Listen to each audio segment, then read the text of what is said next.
So here we are with the result of the first 1, 2, 3, 4, 5, 6, 7, 8, 9, 10, 11, 12, 13, 14 rows.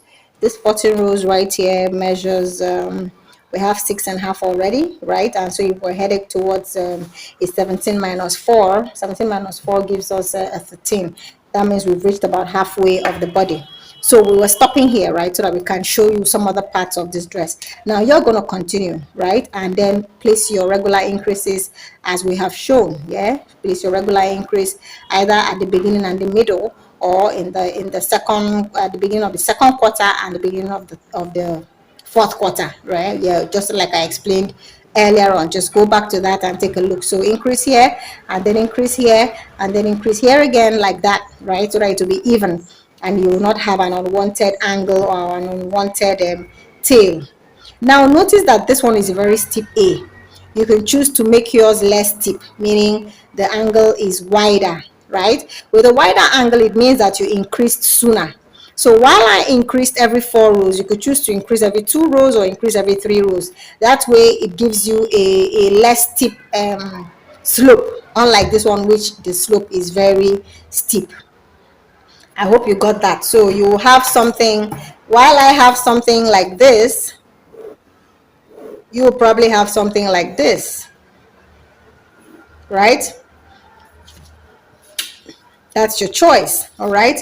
Okay, so I'm going to go on and I'm going to use a different yarn color because I don't want to cut off this one. So let me just turn it around this way and use one side as the front panel. All right, so for this part, this is the part we want to work on now, this part right here. So I'm going to have to decrease here, decrease upward a bit. So on that, for that to happen, I'm going to be skipping a chain space, right? So it's essentially one square here, yeah, one square from the mesh, one square from the mesh, another square from the mesh, another square from the mesh, as I go ahead onto the particular width that I'm looking at. So I'm looking at maybe a 3-inch width. So I'm going to walk until I get up to that. So that's what I'm going to be doing. So let's watch me do that. To achieve this, right, remember that I have 15 squares, so to speak, on either side, because I have 30 squares in all. That means 15 for the front panel and 15 for the back panel. So for this is where it gets divided. I'm going to skip this particular square. This is the side, right? Let's use this as my stitch marker. So I'm going to be skipping this point right here, and then I will insert my hook here, right, and then slip stitch, then chain up my 3, okay, and then work the half double crochet stitches into there, work them up just on top of each of the posts as from the previous row. So for this very first row, I'm going to be having 13 chain 1 spaces. Yeah, I'm going to be having 13 chain 1 spaces because I had 15 chain 1 spaces earlier on. I'm going to be losing one from either side. So when I lose a chain space on my left and lose a chain space on my right, I'm going to end up with 13 chain spaces. So let's see. This is 1, 2, 3, 4, 5, 6, 7, 8, 9, 10. I'm coming up on the 11th one, 11, 12, and 13. This is the end of that, and then I chain up.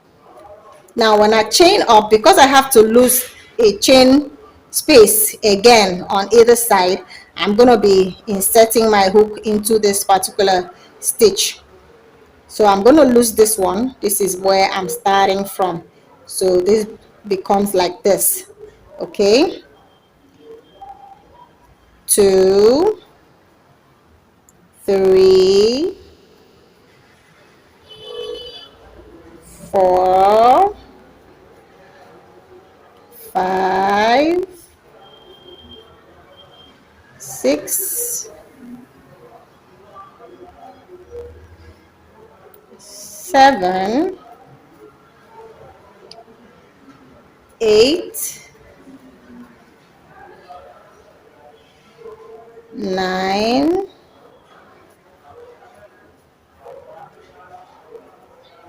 10, and then this is supposed to be my last 11. So for me to work this, it means I have to attach both, walk here and walk there. So that's it, 11. This way I have lost another pair of chain to chain one space, right? So that's it. I have here 1 2 3 4 5 6 7 8 9 10. Oh, there's one more, sorry, 10. This is 10, and then this is 11. Okay, right, we count that again. So this is counted as one. I lost this one. So 1 2 3 4 5 6 7 8 9 10 11. So that's it right there. This is the one where it's gonna, this is the last one. So I close that up and then I climb up again. I'm gonna have to lose this one. So when I clock in here, this has disappeared. So 1, supposed to have 9 now. So that's 1 2 3 4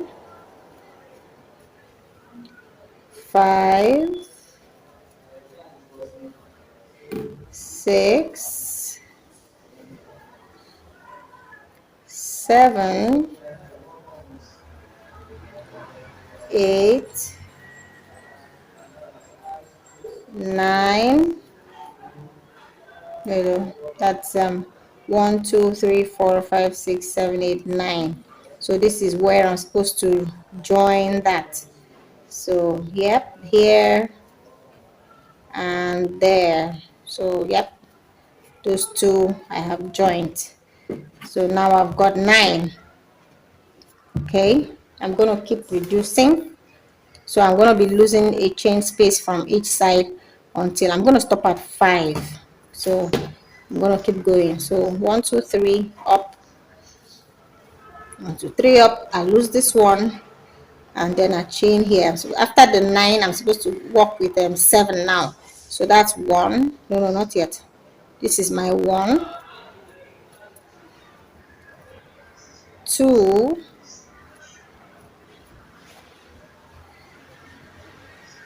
3 4 5 6 and 7. Okay, this one I'm going to be joining it to this one, and that's the end of that row, right? Okay, let me see what I got now. Now I have 1 2 3 4 5 6 7. Yep, right there. The next one is going to be giving me 5, so I'm stopping here. This should be enough. So at this point, yeah, this is where that what would I call it now, this is where the lace, see this lace, this is where the lace would be. So what you could do here is chain 1 2 3 4 5 6 7 8 9 10 11 12 13 14 15 16 17 18 19 20, right? 20 chains, that creates the lace for this side, and another 20 chains on this other side creates the lace for that side. Okay, you do the same on this other side. Like I said, yeah, if you have 15 chain 1 spaces, you're going to be starting with 13 chain 1 spaces, then you have 11, then you have 9, and you have 7, and then 5. So you're going to be losing 1 on either side until you have your required number. And here for this particular individual, we have 1 2 3 4 5 6 7 spaces. This is together, right? It's because it's a mesh, that's why it looks that way. So let me know if you have questions on that. So for this mesh part of the dress, this is what you're gonna get. So you lace up here 20 or lace up 30 as much as you want to, then attach your thread right there, lace up 20, lace up 30 as you want. That will create that lacy part for the mesh part of the dress.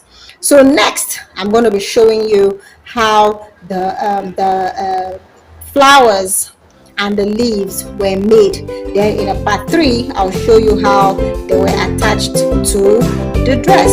All right, so this is it for the dress. Thank you so much for watching. Stay tuned for the flowers.